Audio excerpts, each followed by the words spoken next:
Hi and welcome to the latest video, which technically is the third part of the Franka Solida III video series.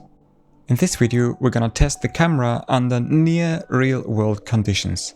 I say near real-world conditions since I'm not owning an external rangefinder, which makes using the camera, well, kind of an adventure.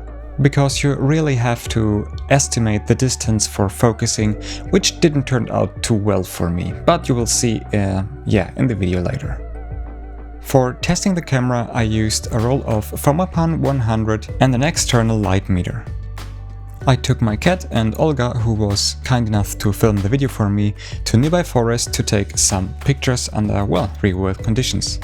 And instead of making you wait for my final conclusion, well, here is my final conclusion about this camera. If you own an external rangefinder, then I'm quite sure that this camera will give you some wonderful results. But if you don't, like me, then you really have to be a big fan of surprises, which I'm not too much, to be honest. So for me, I don't think I will work with this camera for too often, and I'm not willing to invest into an external rangefinder right at the moment. Means I prefer to shoot with my SLR cameras, may it be medium or 35mm film cameras.